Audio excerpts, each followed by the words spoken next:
Hey guys, check this out. Today we are going to talk about a safe and easy draw process for beginners. If you are brand new to drawing from the holster, it is absolutely crucial that you have a safe and efficient process to follow before you start adding speed to the draw. Think about this, when you're drawing the gun or even reholstering the gun, at some point in time, that muzzle of the gun is going to be closely oriented to your lower extremities. So I have to have really good trigger finger discipline and also really good muzzle management. So I'm going to show you a couple of common mistakes that I see here out at the range, and hopefully the process that I'm going to show you will eliminate those errors. First common error is not having a good master grip on the gun. So the next common error is the gun comes out and then your support side hand races to the gun and then I just clamshell to establish my grip. A very dangerous common error. This is where the support side hand just hovers right in front of my body here as the gun comes out and the muzzle sweeps my support side hand before I establish my grip. So when we're learning a new process, in the beginning, it's going to feel very robotic because we're going to break that process into 3 steps. So here are the steps we're going to break down. 1, 2, 3. Let's break down step number 1. When one hand moves toward the gun, the other hand moves out of the way.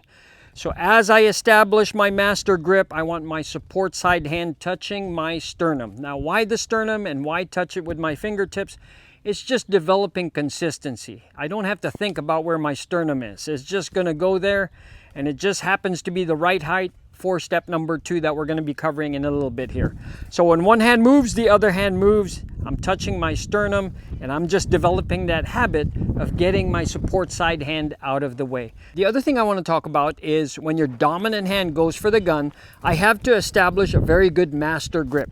A good master grip, fundamentals, right? High tang grip, my fingers are making contact with the trigger guard, those kind of fundamentals. Okay, be patient with step number 2 because this is when the gun's coming out and I don't want that muzzle pointing at any of my body parts. I want you to get the gun out and bring it to your clapping area. After the gun comes up here, that's the only time I want you to disengage your support hand and come from underneath the gun to establish a grip. So now we roll into step 3. I'm staring right at my target, but I can see the top part of my gun with my peripheral vision. So all I have to do now for number 3 is bring the gun up to my line of sight. Not driving it out, I'm just bringing it up to my line of sight. Step 1, step 2, step 3. 1, 2, 3. Be patient with that process. Get used to it, develop a good habit.